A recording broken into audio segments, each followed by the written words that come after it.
प्रिय छात्रों, कल मैंने अंतर्राष्ट्रीय संगठन के बारे में आपको बताया था।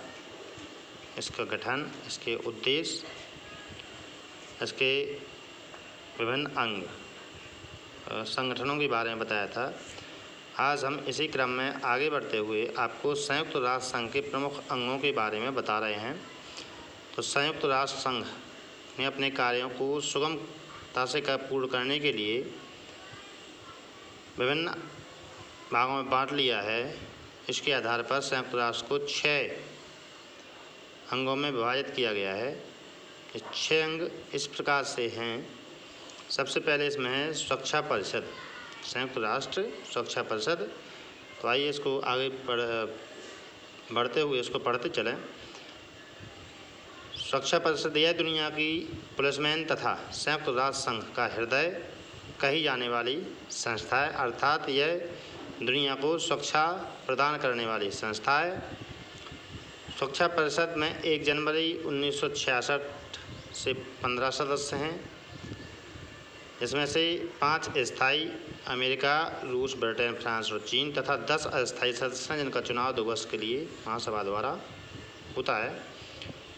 तो उसको हम इस प्रकार से भी कह सकते हैं, जो संयुक्त राष्ट्र की सुरक्षा परिषद है उसमें 2 प्रकार के सदस्यों की व्यवस्था की गई है, स्थायी और अस्थायी। 15 सदस्य होते हैं। इनमें से 5 सदस्य होते हैं स्थायी, इनमें से अमेरिका है, रूस है, ब्रिटेन है, फ्रांस है तथा चीन है। और 10 सदस्य होते हैं अस्थायी। इन अस्थायी 10 सदस्यों का चुनाव हर 2 वर्ष बाद होता है और उसका सदस्यों का चुनाव महासभा द्वारा किया जाता है। इस परिषद का प्रमुख कार्य होता है विश्व शांति को प्रत्येक प्रकार से सुरक्षित रखना, मतलब विश्व स्तर पर शांति स्थापित करना, आपसी विवादों को निपटाना।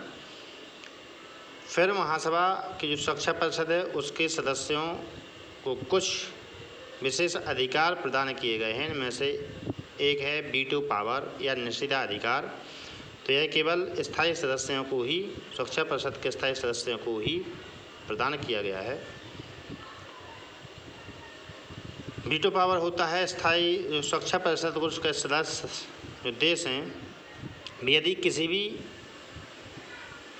मुद्दे पर महासभा में कोई मुद्दा है या कोई बातचीत चल रही है, उसमें से स्थायी सदस्यों में से 5 में से यदि एक भी सदस्य उसके खिलाफ है तो उस मुद्दे को वहीं समाप्त कर दिया जाएगा और आगे नहीं बढ़ाया जा सकेगा, मतलब उसको रद्द मान लिया जाएगा। इसके बाद दूसरा जो अंग होता है महासभा। महासभा के प्रमुख कार्य क्या हैं? इसे विश्व संसद के रूप में भी जाना जाता है महासभा को। इस सभा का अधिवेशन वर्ष में 1 बार सितंबर माह में होता है। एक निर्वाचित अध्यक्ष तथा 7 उपाध्यक्ष संघ के पदाधिकारी होते हैं। साधारण विषयों के निर्णय बहुमत से लिए जाते हैं, किंतु विशेष विषयों के लिए 2/3 बहुमत की आवश्यकता होती है। भारत की तरफ से विजय लक्ष्मी पंडित महासभा के अध्यक्ष पद पर रहने वाली प्रथम भारतीय महिला हैं। इसके बाद तीसरा जो अंग है आर्थिक एवं सामाजिक परिषद। अंतर्राष्ट्रीय स्तर पर आर्थिक तथा सामाजिक समस्याओं को हल करने के लिए, उनका समाधान करने के लिए इसकी स्थापना की गई। आर्थिक एवं सामाजिक परिषद में वर्तमान में 54 देश इसके सदस्य हैं। इसके बाद अगला जो अंग है वह है सचिवालय। इसका प्रमुख संयुक्त राष्ट्र संघ का महासचिव होता है। सचिवालय का जो प्रमुख अधिकारी होता है उसे कहा जाता है महासचिव। महासचिव की नियुक्ति सुरक्षा परिषद की सिफारिश पर महासभा के द्वारा 5 वर्ष के लिए की जाती है। फिर आपसी विवादों का समाधान करने के लिए संयुक्त राष्ट्र ने एक अंतर्राष्ट्रीय न्यायालय की स्थापना की गई है। अंतर्राष्ट्रीय न्यायालय का जो मुख्यालय है वह है हेग नगर में। अंतर्राष्ट्रीय न्यायालय में न्यायाधीशों की संख्या 15 होती है, जिनका निर्वाचन या जिनका चुनाव महासभा द्वारा एवं सुरक्षा परिषद द्वारा 9 वर्ष की अवधि के लिए किया जाता है। और इसके बाद जो अंतिम या आखिरी अंग है वह है संरक्षण परिषद।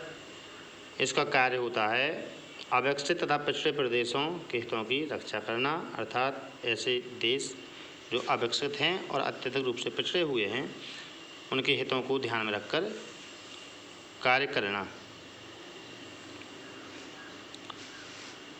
अब संयुक्त राष्ट्र जो हमने आपको बताया था सुरक्षा परिषद, उसके बारे में थोड़ी सी बात कर ली जाए तो इसमें 2 प्रकार के हमने आपको सदस्य बताए थे, स्थायी और अस्थायी।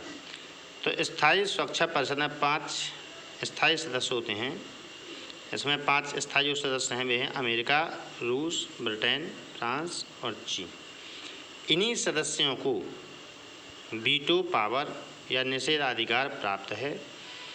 अब यहाँ आप समझ लें वीटो पावर जो है वो क्या है। वीटो अधिकार से तात्पर्य स्थायी सदस्यों में से कोई भी सदस्य अपने वीटो पावर का प्रयोग किसी भी निर्णय को रोकने के लिए कर सकता है, चाहे वह अन्य सदस्य, स्थायी सदस्य एवं अस्थायी सदस्य निर्णय के पक्ष में हों या इसके पक्ष में क्यों ही ना मतदान किया हो। यदि इनमें से कोई भी सदस्य इस निर्णय को रोकना चाहता है तो इसके विरोध में वोटिंग कर सकता है, और यदि एक भी सदस्य इसके विरोध में वोटिंग कर देता है तो वह निर्णय रोक दिया जाता है। और अस्थायी सदस्य सुरक्षा परिषद में अस्थायी सदस्यों का जो चुनाव होता है वह होता है 2 वर्ष के लिए, तथा 2 वर्ष पश्चात नए सदस्यों का चयन किया जाता है। 2 वर्ष पूरा कर लेने के पश्चात किसी सदस्य को तत्काल फिर से नहीं चुन सकते दोबारा से, और इन सदस्यों को वीटो पावर का भी अधिकार नहीं दिया गया है। तो इस प्रकार से आप लोग इनके नोट्स भी तैयार कर लें। सुरक्षा परिषद के अंग सुरक्षा परिषद, महासभा, आर्थिक सामाजिक परिषद, सचिवालय, अंतर्राष्ट्रीय न्यायालय और संरक्षण परिषद, और वीटो पावर को भी आपको अलग से लिखना है, और साथ में सुरक्षा परिषद के अस्थायी और स्थायी सदस्यों के बारे में भी आप स्पष्ट करते हुए लिख लें, नोट्स कंप्लीट कर लें। जो आपको देखिए आप लोग जो नोट्स अभी तैयार करते चलेंगे वह आपको आगे पढ़ाई में सहायक होंगे, परीक्षा समय में आपको परेशान नहीं होना पड़ेगा, इसलिए थोड़ा सा ध्यान से नोट्स कंप्लीट करते चलें।